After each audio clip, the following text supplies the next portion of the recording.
कभी रात के सन्नाटे में जब कमरा शांत हो जाता है, मोबाइल की स्क्रीन बुझ जाती है और हम सोने के लिए बिस्तर पर लेटते हैं, तो क्या कभी आपने खुद से एक नितांत निजी सवाल पूछा है? यह जो दिन भर दुनिया के सामने मुस्कुरा रहा था, जो ऑफिस में, समाज में, यहाँ तक कि अपने ही घर के आईने के सामने एक कामयाब इंसान होने का नाटक कर रहा था, क्या वह वाकई में मैं था या फिर वह केवल एक ऐसा मुखौटा था जिसे दुनिया की तालियां बटोरने के लिए मैंने अपने असली चेहरे पर गा रखा था? यह सवाल आज के उस हर इंसान की छाती में एक कांटे की तरह चुभता है, जो सांस तो ले रहा है मगर भीतर से कहीं न कहीं मुर्दा हो चुका है। आज इस आधुनिक और चकाचौंध से भरे दौर में इंसान ने क्या कुछ नहीं हासिल कर लिया। हमारी उंगलियों के एक इशारे पर दुनिया भर की जानकारी हाजिर है।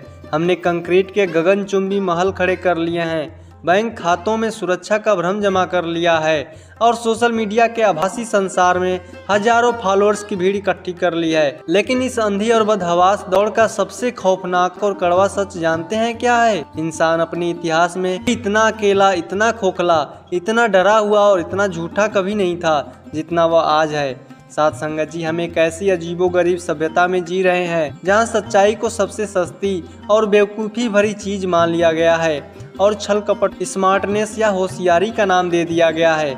जो इंसान मीठा बोलकर पीठ में छुरा घोंप दे, दुनिया उसे बहुत व्यवहारिक मानती है, और जो सीना ठोक कर सच कह दे, दुनिया उसे पागल या असभ्य कहकर किनारे कर देती है। हमने सुबह जागने से लेकर रात को सोने तक झूठ का ऐसा जाल बुन लिया है जिसमें हम खुद ही किसी मकड़ी की तरह उलझ कर तड़प रहे हैं। ऑफिस में बॉस को खुश करने के लिए बोला गया झूठा समझौता, व्यापार में 4 पैसे अधिक कमाने के लिए किया गया मिलावट का धंधा, दोस्तों की महफिल में खुद को बड़ा दिखाने के लिए बोला गया सेखी का झूठ, और रिश्तों में अपनी कमजोरियों को छुपाने के लिए पहना गया वफादारी का झूठा नकाब। सोचिए, क्या हमारी पूरी जिंदगी इन्हीं खोखले तिनकों पर नहीं टिकी है? लेकिन ठहरिए, एक पल के लिए अपने सीने पर हाथ रखकर महसूस करिए, जब आप किसी से झूठ बोलते हैं तो उस वक्त बाहर भले ही आप जीत जाएं, पर क्या आपके अंदर कुछ टूटता नहीं है? जब आप किसी का हक मार कर अपनी जेब भरते हैं तो उस पैसे से खरीदे गए मखमली गद्दे पर क्या आपको वाकई सुकून की नींद आती है?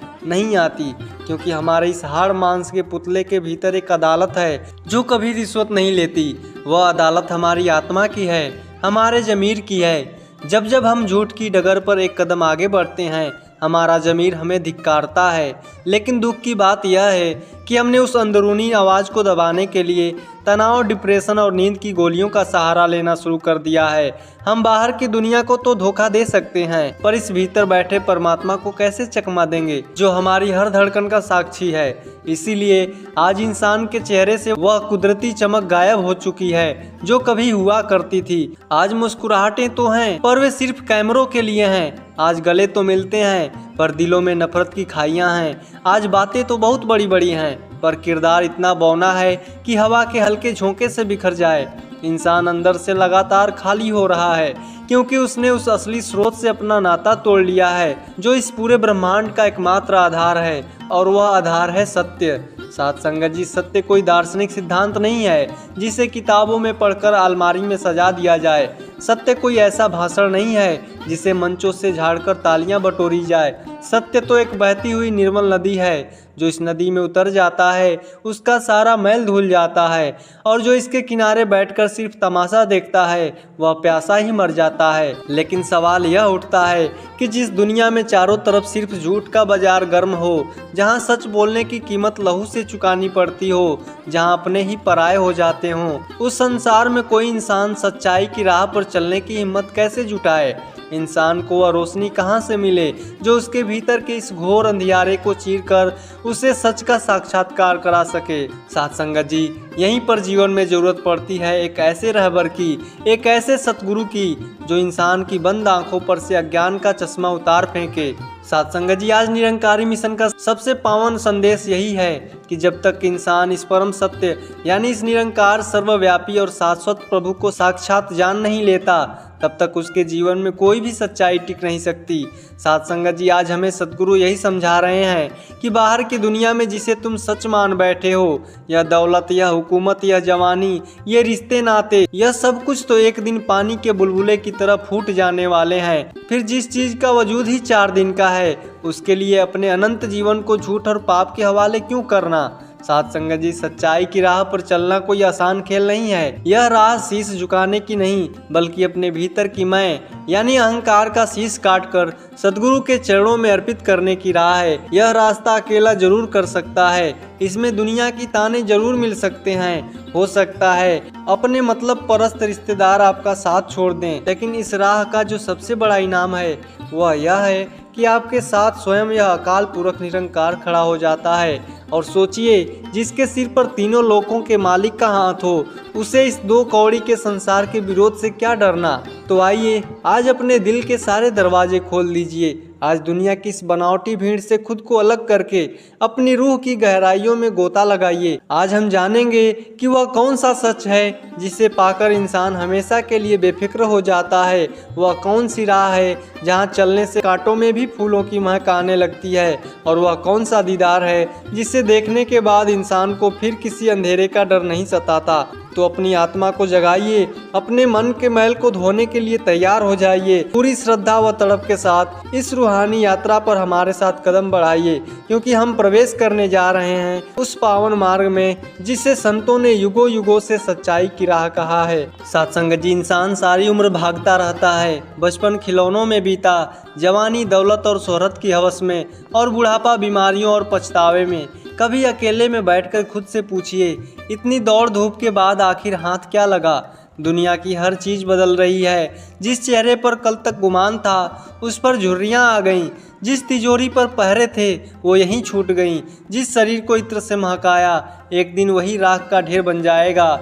जो बदले सो माया, जो ना बदले सो सच। साथ संगत जी, सत्य केवल एक है, यह निरंकार, सर्वव्यापी, अजन्मा और अविनाशी निरंकार। जब तक इंसान इस परम सत्य से नहीं जुड़ता, तब तक उसका हर सुख अधूरा है, उसकी हर खुशी एक छलावा है। सच्चाई की राह की शुरुआत ही तब होती है जब इंसान सद्गुरु के चरणों में जाकर अपने अज्ञान का पर्दा हटाता है और ब्रह्म ज्ञान प्राप्त करता है। साथ संगत जी, सच्चाई की राह पर चलने वालों ने कभी महलों की परवाह नहीं की। उन्होंने जहर के प्याले हंसते हंसते पी लिए, पर सच का सौदा नहीं किया। साथ संगत जी, कबीर दास जी ने जब समाज के पाखंड और झूठ को देखा तो उन्होंने ललकार कर कहा, कबीर सांचा एक तू और सब झूठा संसार। सांच कहूँ तो मार ही धावे, झूठे जग पतियाए।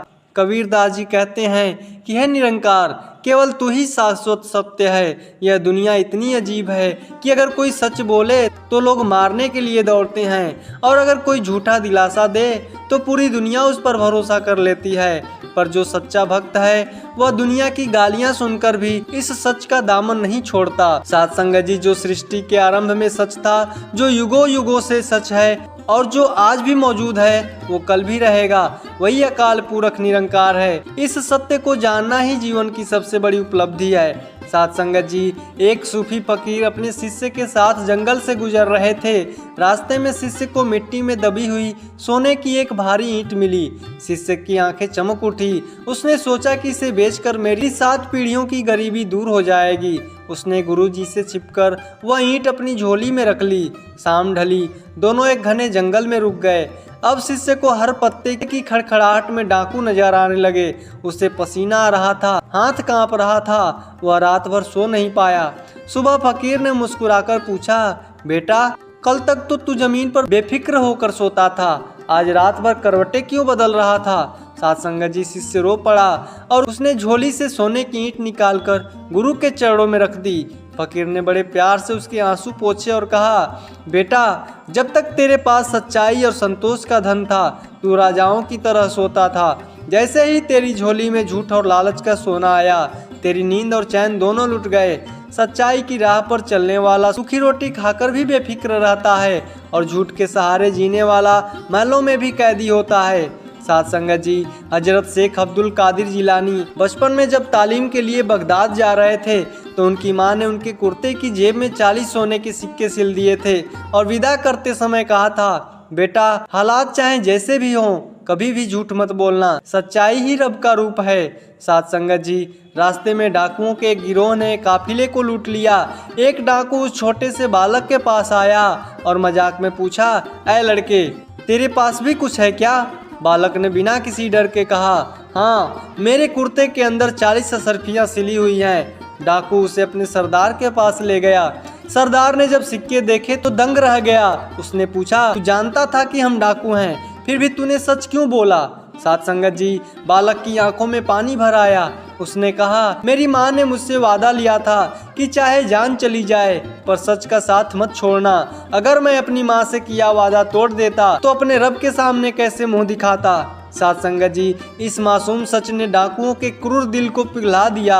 सरदार फूट फूट कर रोने लगा। उसने कहा, एक छोटा सा बच्चा अपनी माँ का वादा निभा रहा है और हम उम्र भर अपने परमात्मा के हुक्मों को तोड़ते रहे। उसी पल सारे डाकुओं ने लूट का माल लौटा दिया और सच्चाई की राह अपना ली। साथ संगत जी, सच्चाई के रास्ते पर चलना आसान नहीं होता है। जब आप सच बोलते हो तो हो सकता है कि अपने भी पराये हो जाएं, बिजनेस में नुकसान उठाना पड़े या दुनिया आपका मजाक उड़ाए। साथ संगत जी, लेकिन याद रखिए कि झूठ की रफ्तार तेज हो सकती है पर मंजिल सिर्फ विनाश है। सत्य की चाल धीमी हो सकती है पर मंजिल साक्षात परमात्मा है। जब सच्चाई की राह पर चलते हुए दिल टूटने लगे, जब अकेलापन घेरने लगे, तब अपने ध्यान को एकाग्र करके सद्गुरु को याद करिए। साथ संगत जी, सच्चाई के राह पर चलने वाले को कभी हार का मुंह नहीं देखना पड़ता है, क्योंकि उसका मददगार स्वयं निरंकार होता है। साथ संगत जी, सच्चाई केवल मंदिर, मस्जिद या सत्संग भवन तक सीमित ना रहे। जब आप दुकान पर बैठें, जब आप ऑफिस में कलम चलाएं, जब आप परिवार में बातचीत करें, हर जगह आपके व्यवहार से सच्चाई और ईमानदारी झलकनी चाहिए। साथ संगत जी, जिंदगी का कोई भरोसा नहीं है। कौन सी सांस आखिरी होगी कोई नहीं जानता है। इस छोटी सी जिंदगी में नफरत, छल कपट और झूठ का बोझ उठाकर क्यों चलना? साथ संगत जी, सब कुछ इस निरंकार को समर्पित कर दीजिए। जब मन साफ होगा, हमारी वाणी सच्ची होगी और कर्म निष्काम होंगे तो सोने से पहले जब आंख बंद करेंगे तो आपको किसी बात का खौफ नहीं होगा। आपकी हर रात इबादत और हर सुबह परमात्मा का दीदार बन जाएगा। साथ संगत जी, चंदनपुर शहर की सबसे आलीशान हवेली स्वर्ण कुटीर के मालिक दीनानाथ के पास संसार की हर सुख सुविधा थी। अनाज के थोक व्यापार से लेकर मिलों तक उनकी तूती बोलती थी। लेकिन इसी चमक दमक के पीछे एक खौफनाक अंधेरा छिपा था। रात के सन्नाटे में जब सारा शहर सो जाता था, दीनानाथ अपने मखमली बिस्तर पर करवटें बदलते। नींद की महंगी गोलियां भी उनके भीतर जल रही अशांति की आग को बुझा नहीं पाती थी।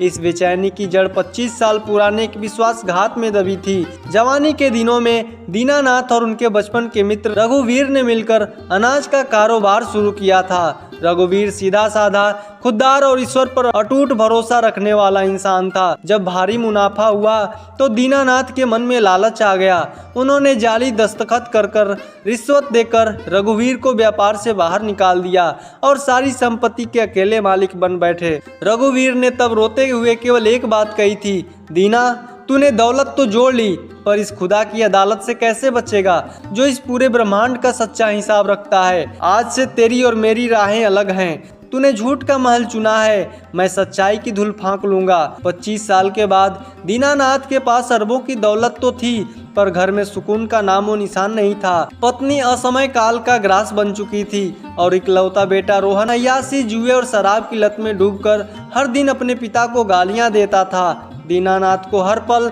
अपनी जान और दौलत छीनने का खौफ सताता रहता था। वे अपने ही बुने झूठ के जाल में घूट रहे थे। जब डॉक्टरों ने कह दिया कि मानसिक तनाव किसी भी क्षण दीनानाथ की जान ले सकती है, तब मौत के डर से कांपते हुए वे जंगल में रहने वाले एक संत की कुटिया पर पहुंचे। दीनानाथ ने अहंकार में हीरों की एक थैली संत के आगे रख दी और कहा, महाराज, मुझे कोई ऐसा उपाय बताइए जिससे मेरे मन की तड़प मिट जाए। बदले में आप जितना मांगेंगे उतना सोना आपके चरणों में ढेर कर दूंगा। साथ संगत जी, वो संत मुस्कुराए। उन्होंने उस थैली को छुआ तक नहीं। वे दीनानाथ को पास बहती के किनारे ले गए और पानी से एक भारी चिकना काला पत्थर निकालकर बोले, इसे देखो, यह बरसों से इस शीतल जल में डूबा था। फिर संत ने उस पत्थर को तोड़ दिया। अंदर का हिस्सा पूरी तरह सूखा, कठोर और गर्म था। संत ने दीनानाथ के कंधे पर हाथ रखकर बड़े भावुक स्वर में कहा, दीनानाथ, यही तेरी हालत है। तूने बाहर से दौलत और धर्म का पानी छिड़क रखा है, पर तेरा अंतर्मन इस पत्थर की तरह झूठ और धोखे की परतों से कठोर और सूखा है। जब तक तू इस झूठ के खोल को तोड़कर सच्चाई की राह पर नहीं चलेगा, तब तक दुनिया की कोई दौलत तुझे सुकून नहीं दे सकती। जा, पहले उस दोस्त को ढूंढ जिसे तूने बर्बाद किया था, उसके पैर पकड़कर माफी मांग, उसका हक लौटा और फिर निरंकार प्रभु की शरण में आ जा। साध संगत जी, दीनानाथ की आंखों से पहली बार पश्चाताप के आंसू बहे। हफ्तों की खोज के बाद वह एक सुदूर कस्बे की तंग गली में पहुंचा। वहां एक कच्चे मकान के आंगन में टूटी खाट पर रघुवीर लेटा हुआ था। कमजोरी से उसकी पसलियां दिख रही थी और पास ही उसका बेटा कबीर पसीना बहाते हुए लकड़ियां चीर रहा था।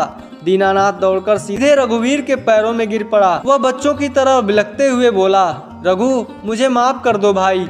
मैंने तेरे हक की कमाई से अपना महल खड़ा कर लिया, पर उस महल में मुझे एक रात भी चैन नहीं मिला।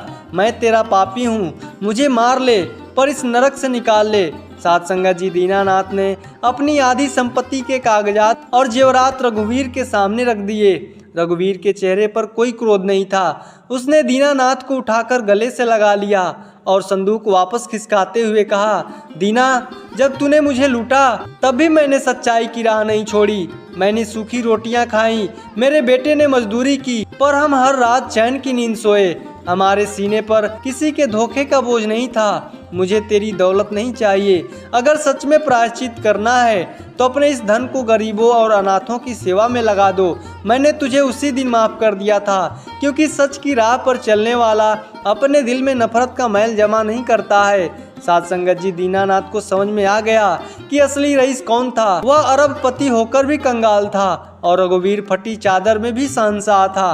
साध संगत जी, रघुवीर दीनानाथ को सत्संग में ले गया। वहाँ सभी लोग एक समान भाव से सेवा कर रहे थे। साध संगत जी, सत्य कोई जुबानी दावा नहीं है, बल्कि इस शाश्वत निरंकार परमात्मा की साक्षात पहचान है। जो इस घटघटवासी निरंकार को जान लेता है, उसके भीतर का सारा छल कपट और अहंकार पल भर में भस्म हो जाता है।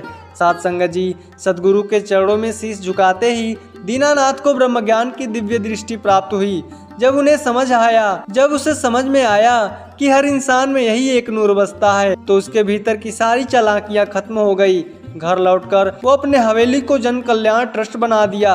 लेकिन असली परीक्षा तब हुई जब उनका बेटा रोहन शराब के नशे में पिस्तौल तानकर हवेली आ धमका और चिल्लाया, बूढ़े, तू मेरी अयासियों का पैसा लुटा रहा है, जायदाद मेरे नाम कर, वरना मैं तुझे गोली मार दूंगा।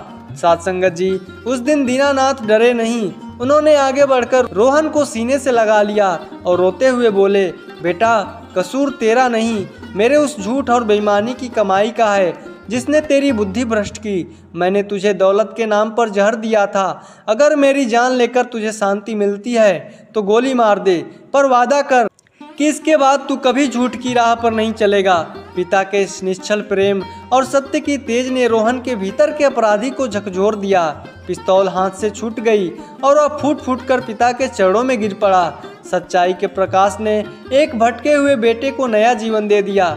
साध संगत जी, बरसों बीत गए। दीनानाथ और रघुवीर दोनों वृद्ध हो चुके थे। वे एक साथ मिलकर सत्संग में संतों की सेवा करते। साध संगत जी, एक पूर्णिमा की रात को दीनानाथ बिस्तर पर लेटे थे। उनके चेहरे पर कोई तनाव नहीं, बस एक अलौकिक नूर था। रघुवीर और रोहन उनके पास बैठे थे। दीनानाथ ने मुस्कुराते हुए रघुवीर का हाथ थामा और कहा, रघु, जब मेरे पास करोड़ों का झूठ था तब मैं हर पल मरता था। आज जब मेरे पास सद्गुरु का बक्सा हुआ, यह सत्य है, तो मुझे मौत भी एक उत्सव लग रही है। साध संगत जी, दीनानाथ सिमरन में लीन हो गए और उनकी आत्मा इस परम सत्य में लीन हो गई। बेईमानी से खड़ा किया गया साम्राज्य अंततः मानसिक नरक और अशांति ही देता है। सच्चाई की राह पर चलने वाले को दुनिया के किसी भय का सामना नहीं करना पड़ता। जब तक सद्गुरु द्वारा इस निरंकार की पहचान नहीं होती, तब तक इंसान भ्रम के बंधनों से मुक्त नहीं हो सकता है। साध संगत जी, उम्मीद करते हैं कि आप सभी संतों को आज का यह विचार और साखियाँ जरूर पसंद आई होंगी। साध संगत जी, बड़े प्यार से कहिए जी, धन्य निरंकार जी।